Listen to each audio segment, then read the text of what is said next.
We are truly delighted to be joined by one of the world's most influential philosophers, Peter Singer, and also a rising YouTube star. We're going to be talking about Peter's latest book, Animal Liberation Now. Peter, would you like to start with a real life case? Yeah, absolutely. A case that I think is interesting for illustrating the way we think about humans and animals and the differences between humans and animals is one that happened a few years ago in Florida with a baby with anencephaly. Now, anencephaly is perhaps the most severe birth defect you can have. It really effectively means no brain. But there is a brain stem. So technically, say in terms of definitions of brain death, there is some brain. And that brain stem regulates things that we do even when we're asleep, like we breathe and the heart pumps. So that still happens. But in terms of an anencephalic child actually, having conscious experiences without a cortex, it seems that that's impossible. So this child would never smile at her mother, for example, or enjoy anything particularly. So that's a really dire condition, and the standard uh, treatment is really non-treatment. Babies born with this condition are not. There's no attempt made to keep them alive, and they die within a few days. Occasionally, there was a case in Virginia of someone who was a Christian fundamentalist who wanted the anencephalic child kept alive, and the child lived a year or two, I think, if I remember rightly, and died. So it's possible to keep them alive for a much longer period, but generally speaking, once the parents understand how dire the prospects of their child are, they agree that no treatment should be given.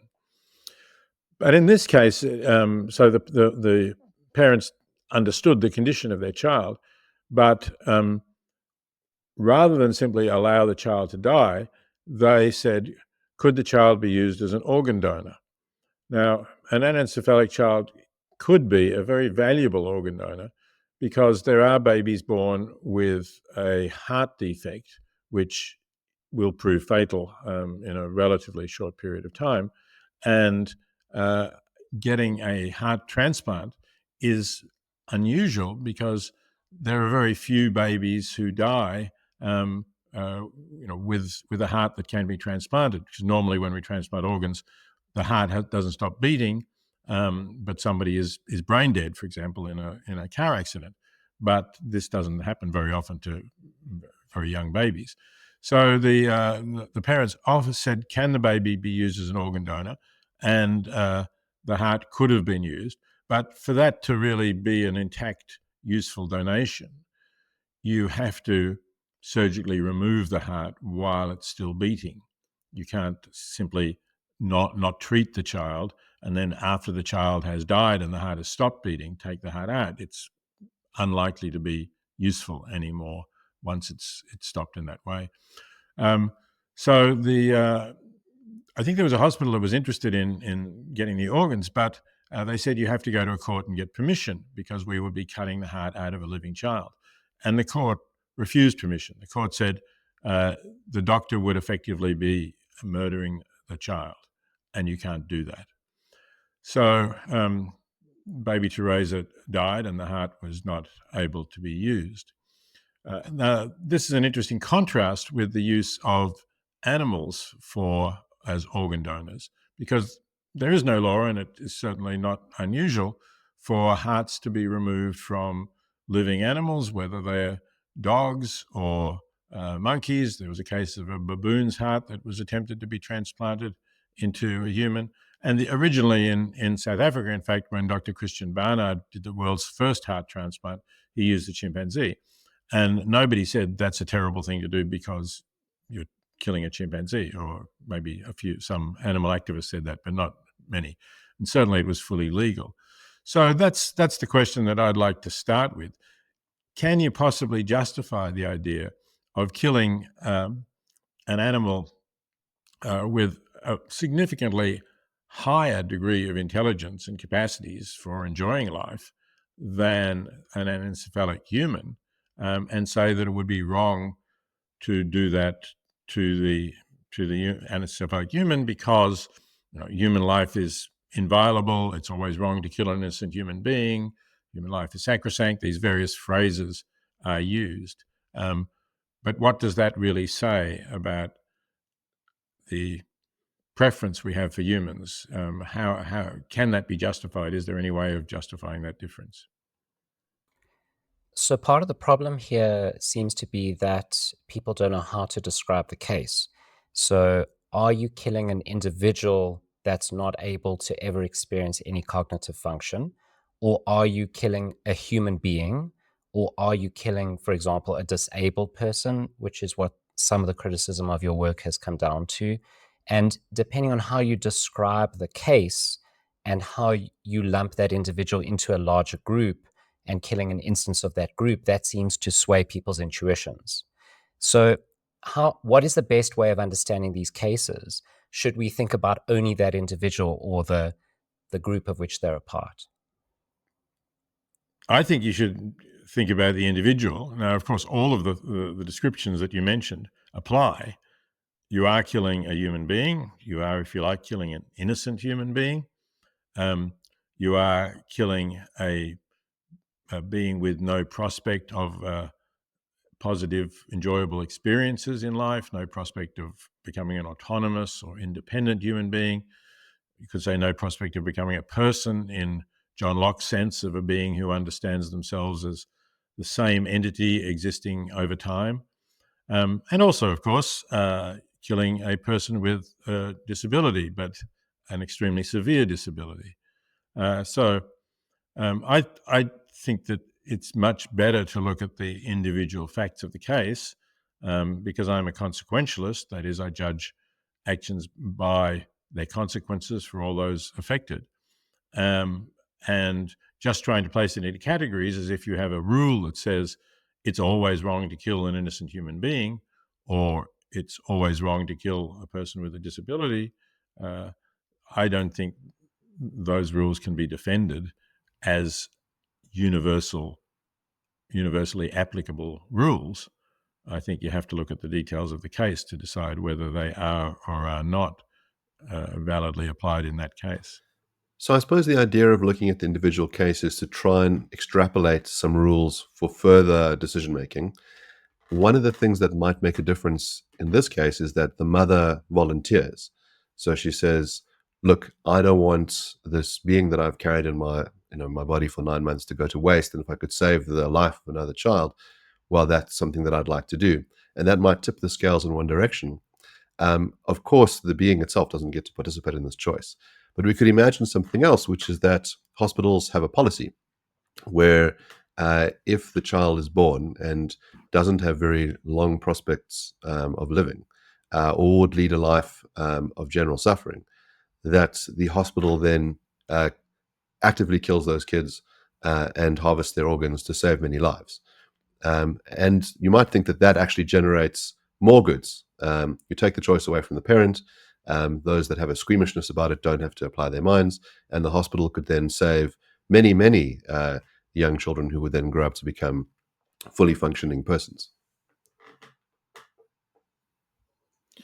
Yes, you're right. I mean, those are a range of considerations. I was focused on this particular case, which, as I say, came before a court, had to be decided by a judge. If you had a general policy and you allowed the hospital to make that decision, especially if you allowed the hospital to make that decision without getting the consent of the parents, I can see a range of problems. One is that the parents might very much want to keep their child alive as long as possible. As I mentioned, that did happen with the one case. And then there's, that's even if I think that their reasons for doing that were false, based on false beliefs about the existence of some moral rules, perhaps from a divine creator. Nevertheless, their views and their feelings should be given some weight. So that's one factor. The other factor might be if you allow hospitals to make these decisions, then there's a possibility of them being abused. We're only too familiar with cases in the past at least, and perhaps still happening, in which people from racial minorities or with otherwise marginalized backgrounds get less good treatment in hospitals than those from the mainstream. There would be a danger that that would happen, that perhaps some particularly privileged person, maybe even a wealthy person who might be donating to the hospital, would be given an organ from some person who was not in a position to benefit the hospital in any way. And I don't think you would want that to happen. So there are those questions about how you would control each individual case if you have general policies. And I think that's reasonable. But in this particular case, as you mentioned, the parents wanted the child to be used as an organ donor. The whole thing originated with their request. There was no suggestion from the hospital initially. So I do think that that makes the case quite different. So I'm curious what your view is on the animal donor case. So if you think it's permissible for the anencephalic child to be used as an organ donor, do you think it was permissible in the testing that led up to the first heart transplant for pig hearts to be used as donor hearts? Do you think that was permissible too? I think that's a much more difficult question. I'm regarded as somebody who thinks that all animals are equal, including human animals. And that's true to the extent that I think that where we have similar interests, we should not weigh the human interests more than the similar interests of a pig or a cow or a monkey. But what I mean by that is, if you have a situation where, let's say, there is physical pain that will be inflicted, it won't be fatal. The sentient being, whether human or non-human, will continue to live, but there will be an hour of reasonably severe physical pain. I think it's just as bad if you inflict that on the pig, dog, rat, monkey, as if you inflict it on a human who would experience a similar kind of pain.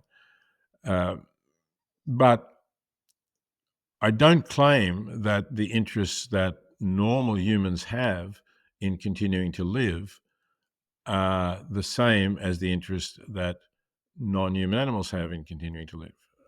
They may be. I think you would need to look at it in particular cases, and there may be some species which might have this awareness of their future and desires for their future, which normal humans do. But I think there certainly would be many non-human animals who don't have that capacity, and there would be others who would maybe have it to a much lesser extent. So, we live lives where we plan years ahead. We plan what we're going to do. So I'm about to retire from Princeton University. I've been thinking about that for 2 or 3 years. I've been thinking what I might do when I retire from Princeton University. And so I've been planning years ahead, and I still am. Whereas I don't think that non-human animals do that, or there doesn't seem to be good evidence that they do that. They may plan ahead for a shorter time period. But so I think you could say that the loss to the humans is different in various ways. That might depend on what view you hold of well-being or welfare and what it consists in. And also, I think it's relevant to say that the awareness in the human population that somebody was being killed against their will would cause alarm and fear and insecurity in a way that it won't in the case of a non-human animal being killed. So I think that there are some differences, although I think we exaggerate those differences. And the other important point, and going back to the case of baby Teresa, is that the differences depend, as I say, on us having the cognitive capacities of normal humans. And if it's an anencephalic child who doesn't and never will have those capacities, then I think that changes it. And it's, in my view, therefore, much more difficult to defend giving a preference for the life of the anencephalic human over that of the over that of the dog, pig, monkey, than it would be if you were comparing a normal human with those non-human animals. So the one differentiator that someone might make is as follows. They'll say, it is the case that the capacity of this being is very similar to that of an animal. Maybe the animal even has a greater capacity for suffering, for experience. But once we open up the door to killing members of the species of humans, we've engaged in some kind of symbolic wrong. We are not just making a claim about this child, but about humans generally, and that's dangerous. What do you make of that sense of trying to put symbolic wrongs on the table when we're out of the realm of pain and pleasure? I think that we can draw distinctions. What you've presented is essentially a slippery slope argument, that we have to hold the line at killing innocent humans, otherwise all sorts of atrocities will follow. And that argument was put forward when I first started looking at life and death issues in life and death decisions in medicine, and got interested in voluntary euthanasia, or as it's now more often, medically assisted dying or medical aid in dying. That was, there were basically two arguments. There was a kind of a absolutist deontological ethic, often argued by people of a religious background, that said, no, it's just always wrong to end an innocent human life. You must never intentionally do that. But often it was backed up with, or sometimes, alone. The argument was the kind of argument that you have, that once you allow voluntary euthanasia or assisted dying, you're going to get this slippery slope. And I think that, in the 1970s, that was a relatively plausible argument in that area, because there was really no experience in modern times of the open practice and legal practice of voluntary euthanasia. But we've now had about 40 years of experience of that, starting in the Netherlands, where it is a voluntary euthanasia. That is, doctors have been able to give lethal injections to their patients who are terminally or incurably ill at the request of the patient.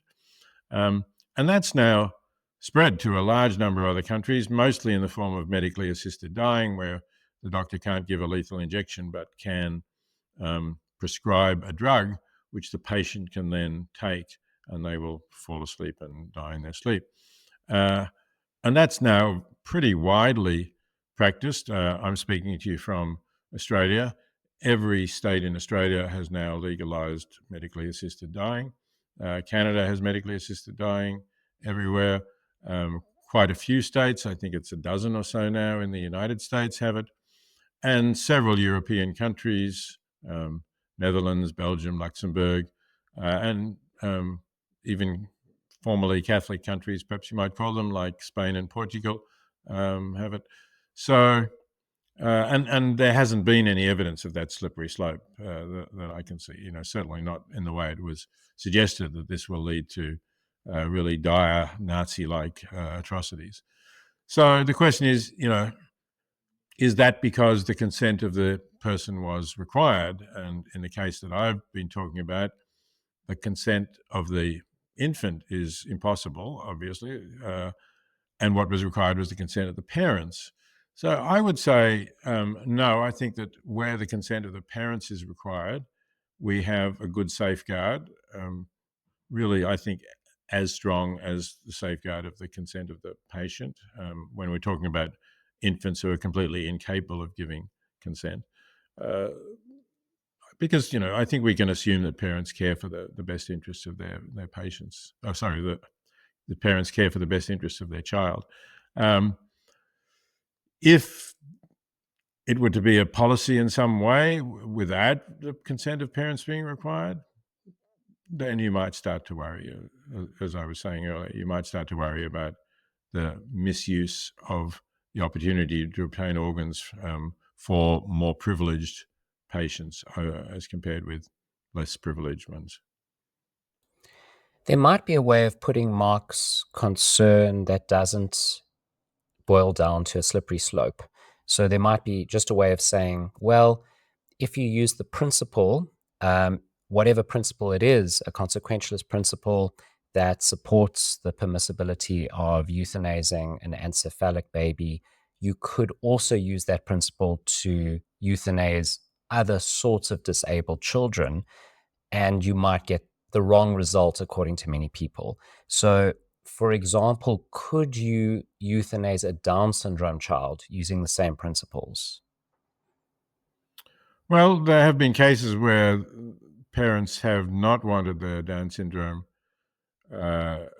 child to live. There was a famous case during the presidency of Ronald Reagan, called the case of Baby Doe, which was a Down syndrome child who was born with a blockage of the esophagus, of the passage that leads from the mouth to the stomach.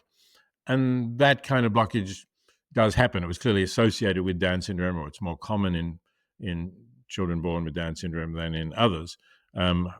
Although, certainly most Down syndrome children don't have that. And it's not that difficult to remove the blockage and repair the esophagus. It's not always, or certainly wasn't then, always a successful operation, but it's certainly a reasonably straightforward procedure. But the parents refused consent for the operation, and the mother had experience teaching children with Down, so she knew what the future of her child was likely to be. Although, of course, it's children with Downs vary significantly, and you couldn't really know. But she said, on being told that the child had Downs, that she didn't want it, and her husband supported her in that. So they refused permission. The hospital took them to I think it was in Indiana, to the State Supreme Court of Indiana. That court sided with the parents and said they had the right to refuse consent to the operation.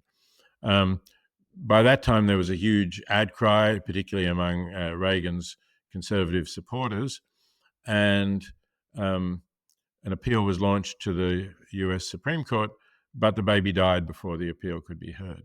So Reagan then issued a ruling which was an attempt to stop what they referred to as discrimination against children with disabilities. And I don't think that would be done, or I think hospitals would say, they would have to operate on that child in the US today. But, how should we think about that? Many people will say, and they will point, particularly say parents of a Down syndrome child, they will point to the child and say, look, our child is having a good life, and Down syndrome children certainly can have an enjoyable life. And they will also say our child is very loving, and, the family loves the child, and the child enriches the family. And that certainly may be true. I don't challenge that will often be the case. But I suppose the question is, who should make this decision? Should the state make the decision, or should the parents make the decision? And I'm inclined to think that the parents should have the right to make that decision. I do think that they need to be well advised. As I said, it seemed like these parents did know quite a lot about Down syndrome. But if they, they may not, they may have prejudice against it. I think it would be good for them to see children with Down syndrome, to talk to parents of people with Down syndrome before making that decision.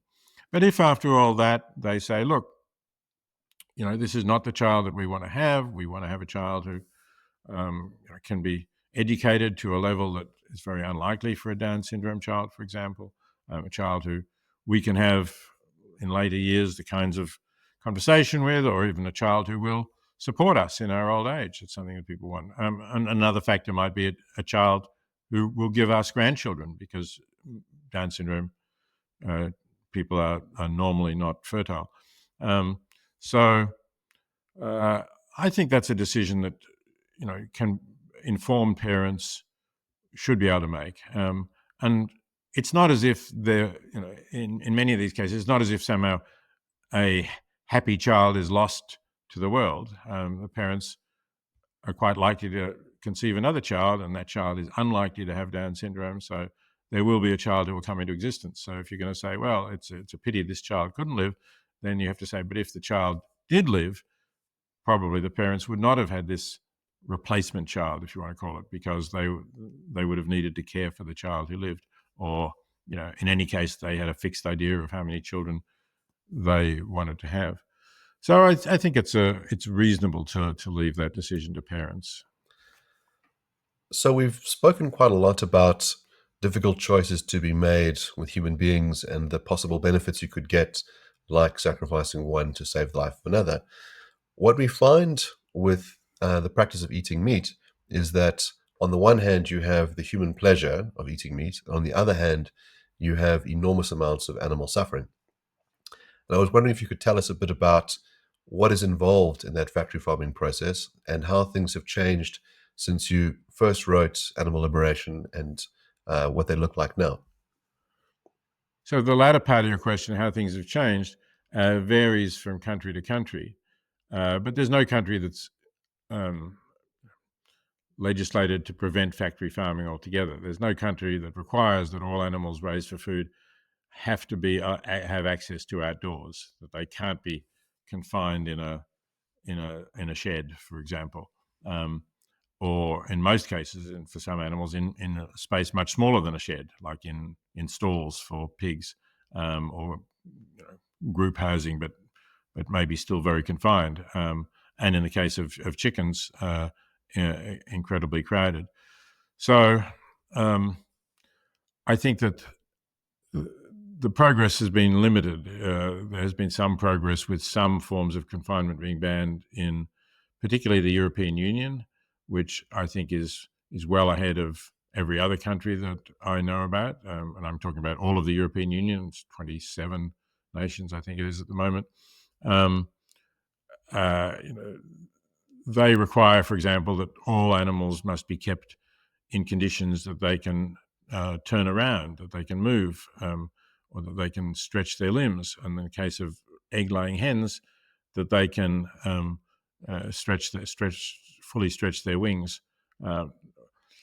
Now, the fact that, as I say, is in the European Union and is an advance over the conditions that prevail generally in the United States, where there are some states that are exceptions, but particularly the states that produce large numbers of factory farmed animals do not have anything comparable to the European Union.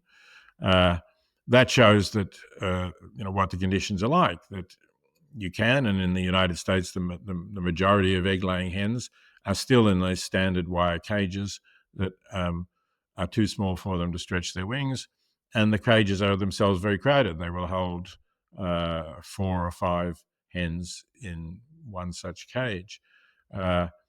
If we're talking about pigs, the breeding sows, the mother pigs, can be kept in stalls so narrow that they can't turn around for their entire pregnancy. And as they're breeding pigs, they're pregnant most of their lives. They're only taken out of these stalls to give birth when they're put in another very confining stall called a farrowing stall. And then they're either artificially impregnated or put with a boar, and once they're pregnant again, they go back into the stall.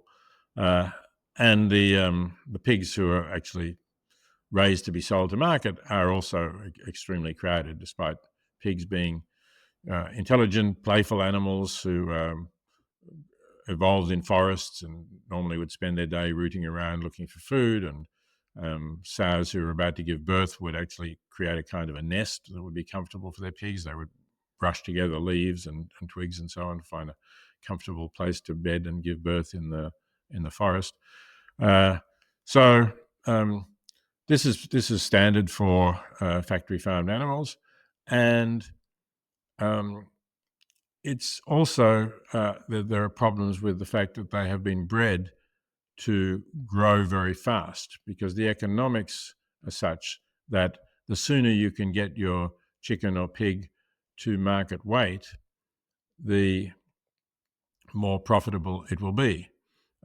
So there's been a lot of effort to produce, let's just take the chickens as an example, to produce a chicken that gets to the standard weight of a chicken in about half the time now that they used to maybe 20 or 30 years ago. So the standard chicken that is you see on sale in a supermarket was killed at about 6 weeks of age. It's basically a baby, but it's very large as a baby. Now, what's the significance of that? Well, you have this very young bird, very heavy, eating a lot, and the bird's legs are still immature. So experts who've looked at this say that the birds are in pain just from standing up. One vet, John Webster, has described it as forcing somebody with arthritis in their legs to stand all day. And you might say, well, why are they standing? Why don't they just sit down? There's a reason why they're standing. They're standing on what's called litter, that is like wood shavings, sawdust, maybe sometimes straw, which is filled with their droppings and with the droppings of a large number of flocks before them. Maybe the shed gets cleaned out once a year, maybe not even that. Now, bird droppings are very high in ammonia, and ammonia is an alkaline substance. And when you sit on bird droppings and you have moisture on your skin, you actually get a caustic burn. It's like a strong caustic substance. So if the birds actually sit down, their skin on their thighs and on their chest gets burned. So that's painful for them as well.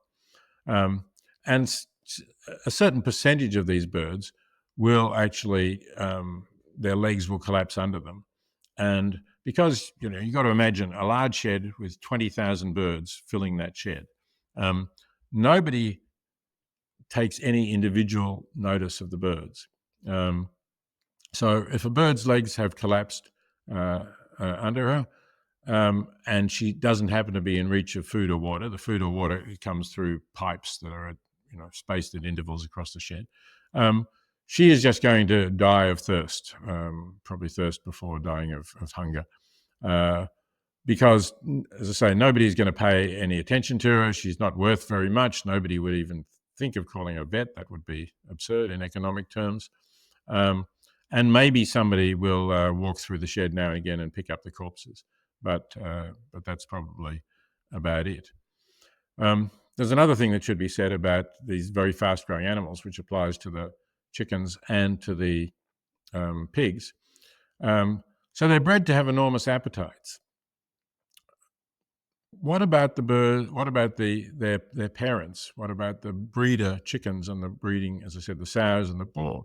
They obviously have to have the same genes, so they also have to have enormous appetites. But if you fed them as much as they would like to eat to satisfy those appetites they're bred to, they're quite unlikely to survive long enough to be sexually mature. Because, as I said, the chickens and the pigs are not sexually mature when they're killed. They're still very young. But they would get so obese that they might just die of a heart attack. And if they didn't, they might not be able to have sex at all because the males would be just too fat to get to the right point. So how do you deal with that problem? Basically, you starve these animals, or you semi-starve them. So this, you can read this in the producers' journals. You feed them only once every second day, perhaps. And then, they're so desperate for food because they're bred to have these huge appetites, they may drink too much water. And so, if they're drinking too much water, then you reduce the water flow to them as well. So you've bred birds or pigs to have huge appetites, and then you leave them to be hungry pretty much the whole time. But that's just the economics of the system. It's because we regard them as commodities, because we have a competitive market, because if you don't produce them as cheap as your competitor, you'll be out of business, and because there's no regulation to stop this. And that's true generally even in the European Union, so it's even more true in other jurisdictions. There's some talk in the European Union of what they call a better chicken program, which would have slower growing birds, but it certainly it's not legislated for, and it's not at all the standard as yet. But that acknowledges the problems that we have with factory farming. So I have two objections in mind. Before I give the objections, I just want to say that it's a very good case for just how horrific the meat industry is, factory farming is. But some people would argue the following. So they would say, yes, it's true that animals suffer, and yes, that is a bad thing. But the type of suffering that animals have is different from the type of suffering that humans have. So you mentioned earlier that humans have long-term projects and goals. So many humans think about what they'll do 5 years from now. They may want to have children, or if they have children already, that they want their children to go to college and get married. They want to pursue some dream. They want to get a PhD. They want to write a book. They want to, whatever it is. Animals don't have those dreams.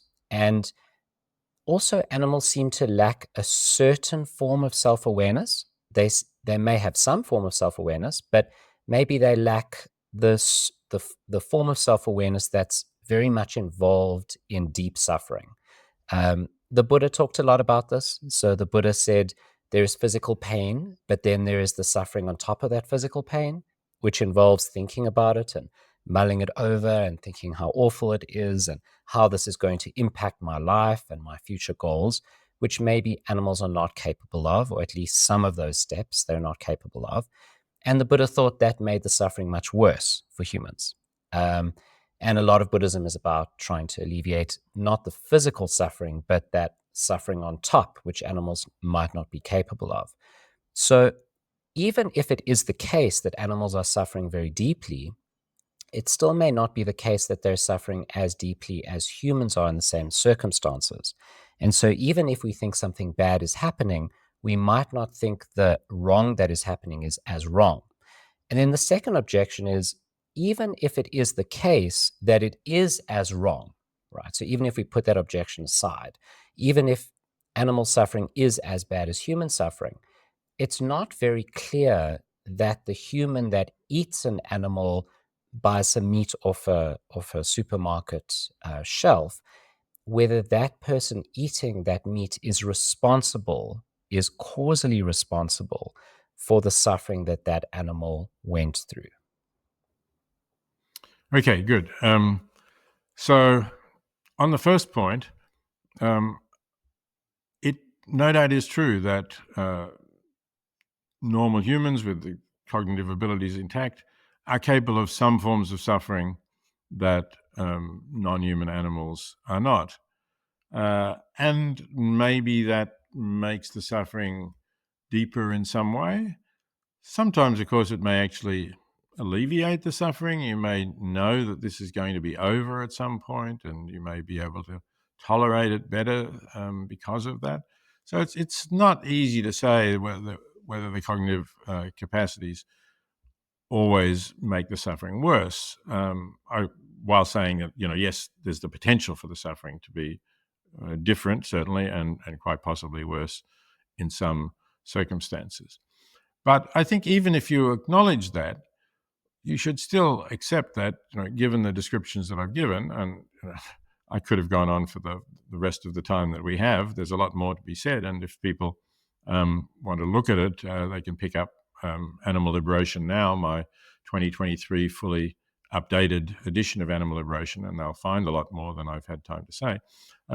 So, even if you think that human suffering is different, what we're talking about is not making animals suffer in order to prevent deeper human suffering.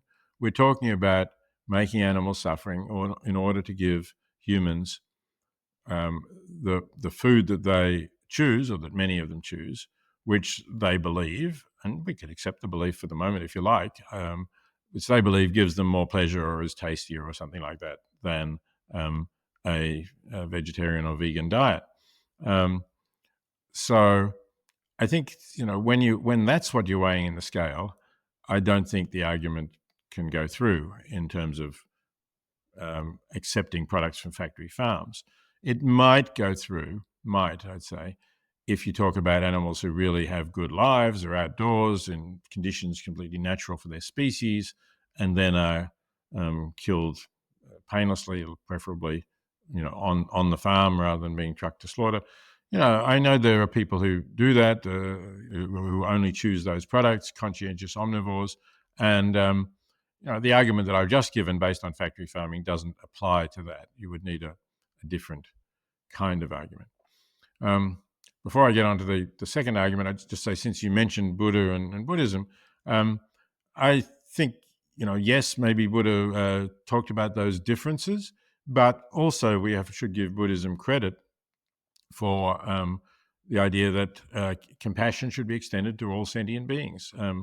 Buddhism has been very explicit on that for more than 2,000 years, whereas Christianity has denied that for most of its. If you look at the mainstream of Christian thinking, anyway, Augustine, Aquinas, people like that, they denied that the suffering of animals matters. So I think we should give Buddhism credit for that, and I'll put in another quick plug for my actually most recent book, which is called The Buddhist and the Ethicist, a dialogue I had with a Taiwanese female monastic called Shi Chao Wei, in which we explore, among other things, the convergences between my secular utilitarian view of how we should treat animals and her Buddhist view. But let me get back to your second question, which was the causal question. Right now, it's true that if I go into a supermarket and pick up a chicken and purchase it, I have not caused the suffering of that chicken. That chicken was already dead, and my decision to go into the supermarket and buy it had nothing to do with the fact that it suffered. It was already dead, as I say.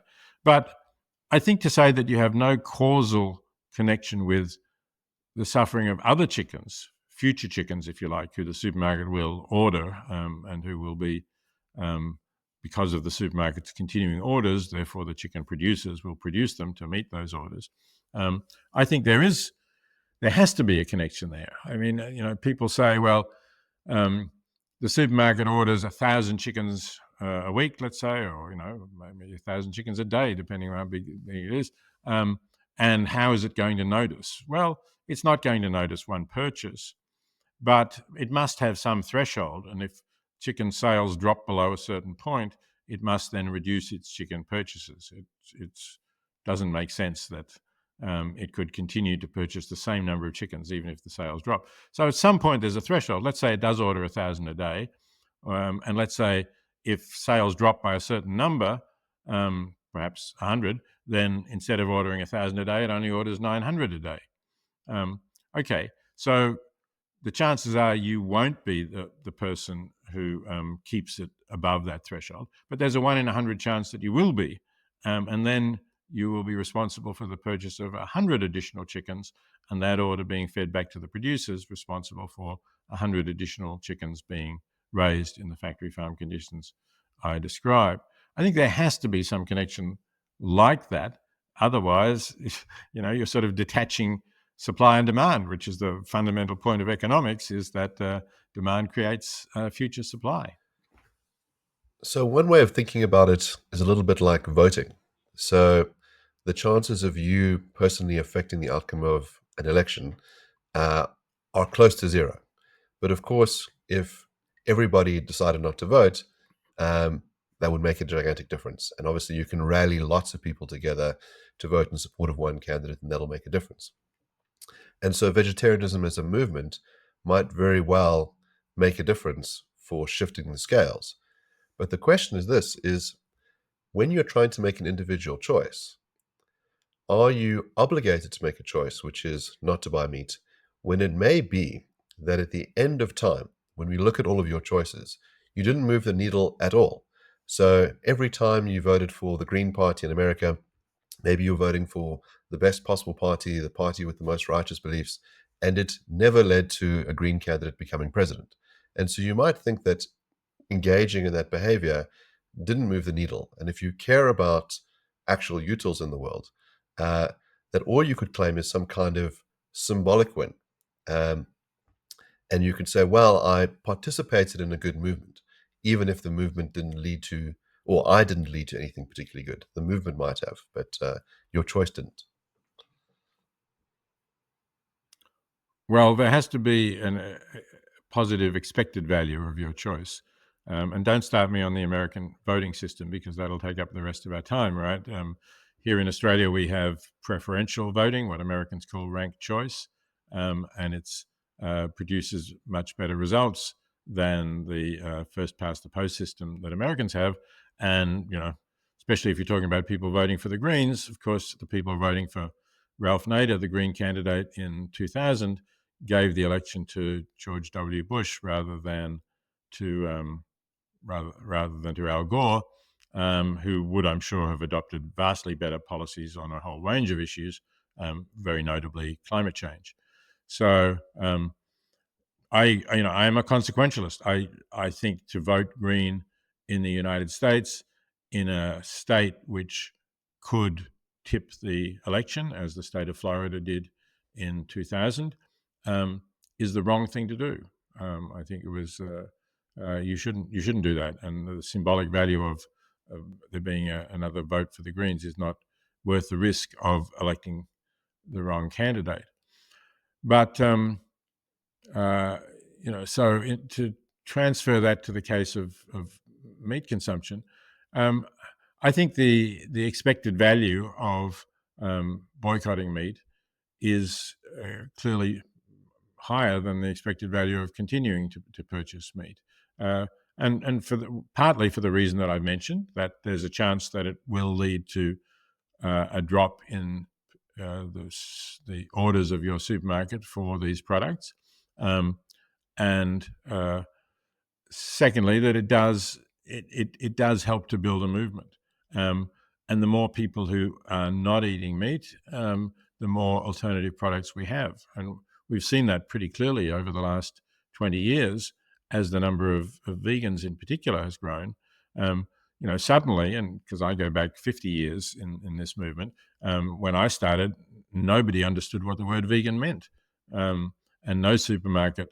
I was in England at the time, which is pretty vegetarian-friendly nation, but there was no supermarket that was really carrying vegan products. You had to go to a special health food store to buy them.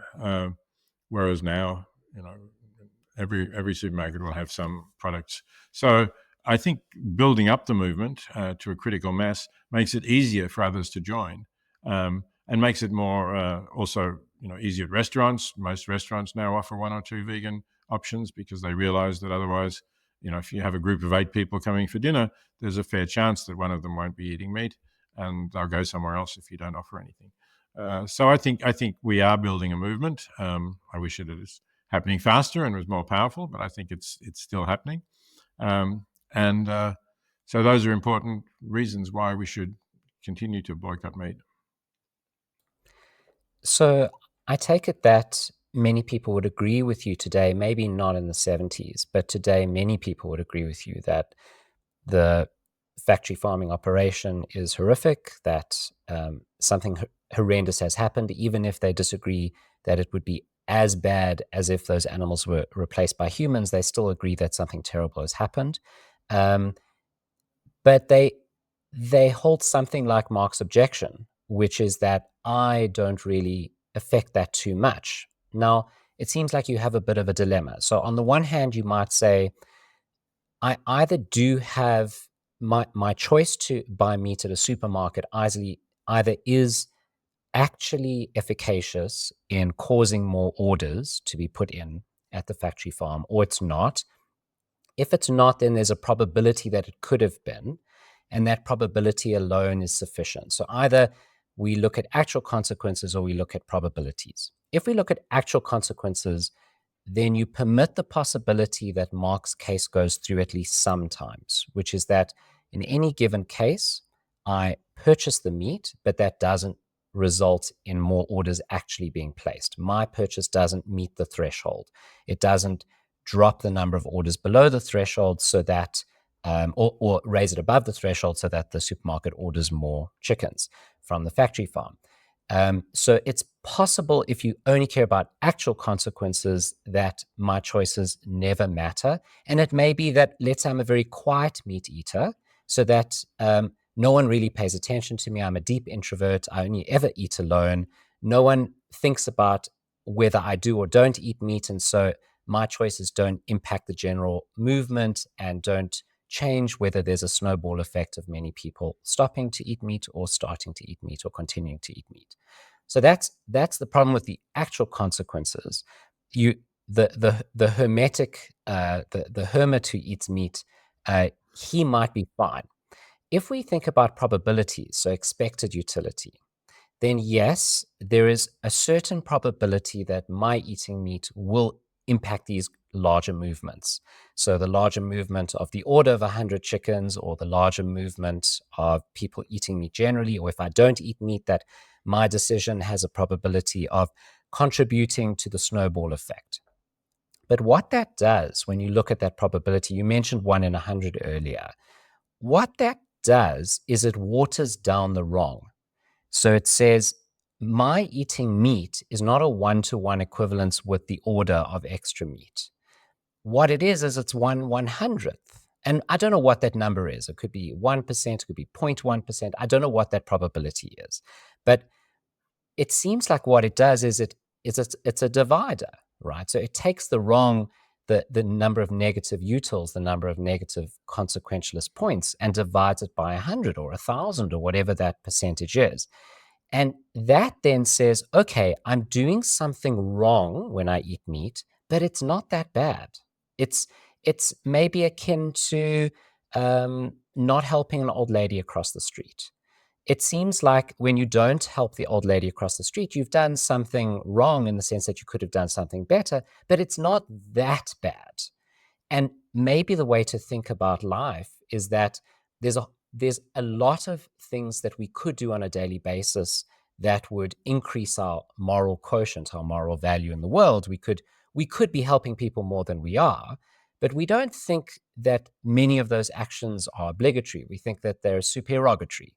So you might think that eating meat is something that's optional, or refraining from eating meat is something that's optional. It would be a very good thing to do, but it's not obligatory, because the wrong involved in eating meat is only just a little wrong. It's not too bad. Well, I don't accept that it is a little wrong, because even if, as in the example I gave you, even if there's only a 1 in 100 chance that my not buying a chicken at the supermarket will change the size of the supermarket's order, it will change it by much more than one chicken. It will change it by 100 chickens. So I think that's just as wrong as if there were a certainty that it would increase the order by one chicken. But maybe we have an illusion about wrongness, which doesn't take numbers fully into account. So that if somebody, this is a version of the example that Bernard Williams made of Jim and the Indians. If someone says, "Look, we're going to kill, we're planning to kill a lot of people here," you can either shoot one with certainty, and we'll let the others go, or we can toss a coin, and if it comes down heads, you have to kill 3 of them. But if it comes down tails, you don't kill any of them. So, perhaps people would say, well, I would rather toss the coin because maybe I won't be killing anyone. And yet, obviously, if you repeat that thing many times with different people, more people will end up getting killed. If you say, I'll toss the coin, and 50% of the times you kill 3 of them. So it's worse. So I think something like that may be going on in the sort of mental gymnastics of the person who tells themselves that they're not really doing anything wrong, because there's a good chance that what their purchase of the chicken made no difference, when that's true, but it might have made quite a big difference. So maybe the contingencies are really important. So maybe the particular facts are really important. So it's really important what the thresholds are for your supermarket, and it's very important exactly how many extra chickens they order above that threshold, and it's very important what your probability is of affecting that, because it seems like how you weight those and the particular numbers involved in that case are going to determine this outcome. I'd like, though, to think about it in a different way. So I'd like to think about a world where I exist and a world where I don't exist, or a world where I eat meat and a world where I don't. So let's use the latter conception. So I want to compare two worlds. The one is where Jason eats meat. I happen to eat meat, by the way. And the other world where Jason doesn't eat meat. What is the total difference in the number of animals slaughtered at the end of the day? So we have this God's eye view. If the number of animals slaughtered is different, if the difference is minimal at the end of my life in the one world and at the same point of time in the other world, that seems to be a compelling reason to think that it didn't really matter whether I ate those. Well, that would be true from the God's eye point of view. You might have said, "Oh, well, here's this guy. He could have eaten meat, and it would have made no difference or minimal difference. And let's say he would have enjoyed his meals more."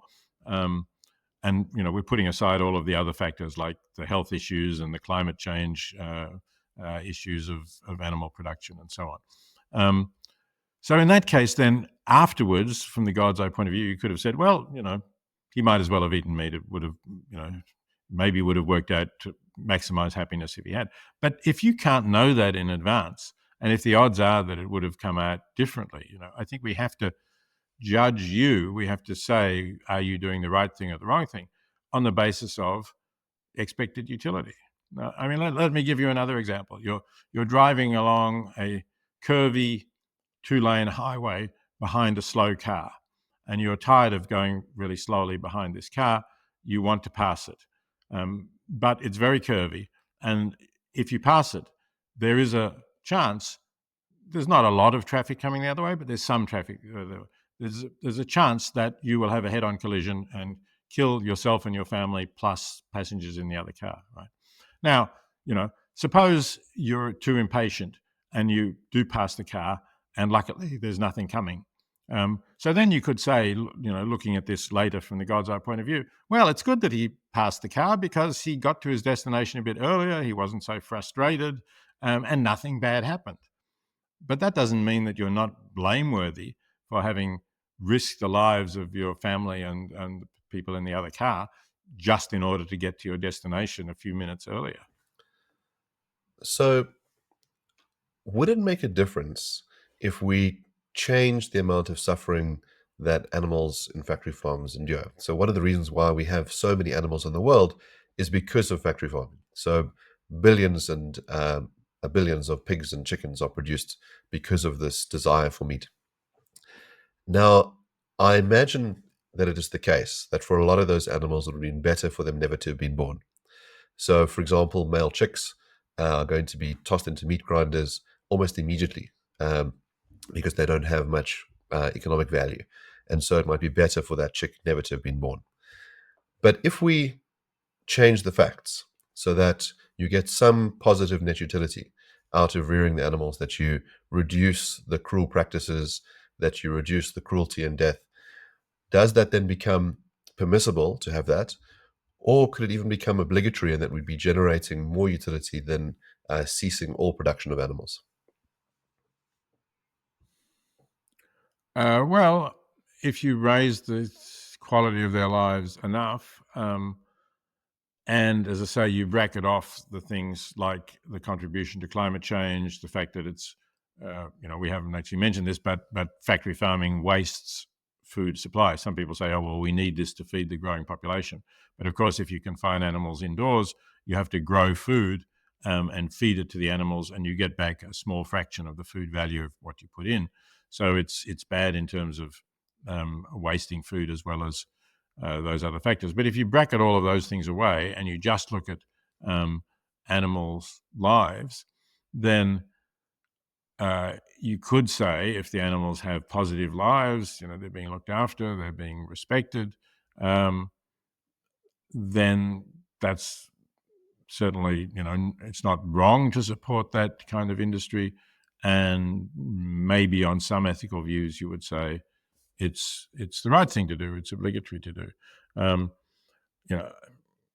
So I think that's conceivable, but I think it's a tiny proportion of the animals produced for food who would get through this barrier. I actually looked at the statistics a while ago for chickens in the United States, and the number of chickens who are not confined in this mass 20,000 birds in a shed kind of production is 0.2%. So in other words, 99.8% of chickens are broiler chickens. Or another way of putting it is 2 chickens in every 1,000 produced in the United States are not. So there's not much of this kind of product around. If you can find it and you're happy enough about it and you really want to continue to eat meat, I'm not going to condemn you for finding those free living chickens who have good lives and eating them. I think, to me, that's not the real issue. That's why I'm not saying that what you're doing is fine, but I am saying I'm not going to have a campaign against it in the way that I would have a campaign against factory farming and purchasing those products, because that's the dominant form of suffering that we're inflicting on animals across the entire world now. So I wonder what you would think of this case. How do you feel about someone who only purchases meat just before or just after it's expired on the shelves? So the meat is about to expire on the supermarket shelf. They are obliged to throw it away, and just before they place it in the bin, you say, "I will buy that meat." It won't affect the orders that they put in the following day. Perhaps you won't buy the meat; you'll just take the meat. You take it out the bin. So in other If you words, take it there's out of the more. bin, that's different, I think. Yeah, I've actually been Yeah. out dumpster diving with a group of the people. They call themselves freegans, right? So they weren't exactly vegans, because if it came out of the dumpster bin, they would eat meat. But What's and they interesting about that used exactly, I case? think, the argument that you're using. Yeah, because your argument, if I understand it correctly, rests on the suffering of the animals involved and your causal link to that, but not the death of Yes. the animal.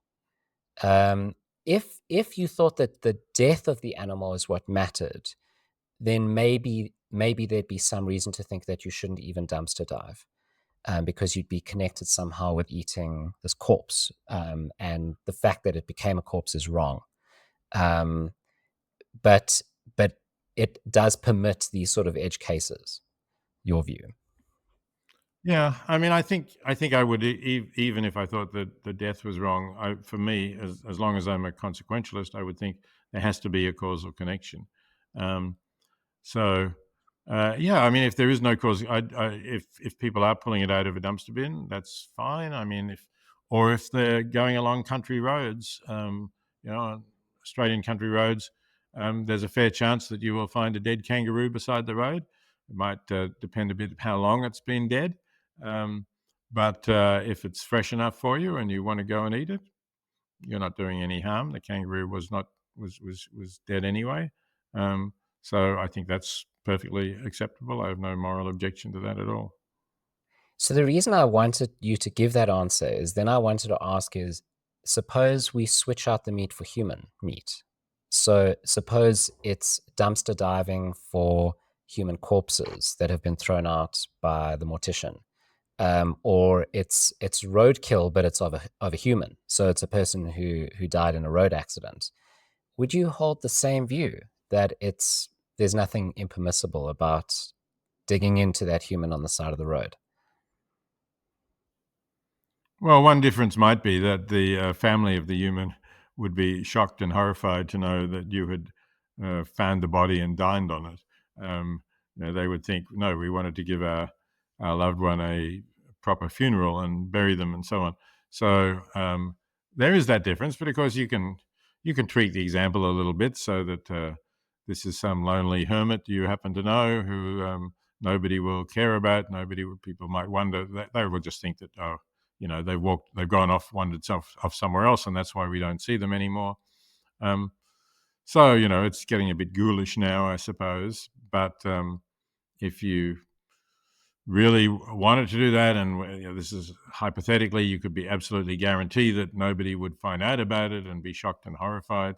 I don't think it's hard for me to see what's wrong with it. Obviously, the person is dead. You're not harming them in any way. So the only harms you could would be harms that for others, and if we just stipulate that there are no harms that occur to others, I can't really see what's wrong with it. Well, Peter, I want to thank you for an absolutely wonderful conversation. We've covered so much ground in such an eloquent way, and we'd love to have you back on the show anytime. Thanks very much, Mark, and thanks, Jason. It's been enjoyable and stimulating. I've appreciated your questions and your pushing me to be precise about the positions that I hold. So thanks a lot for that.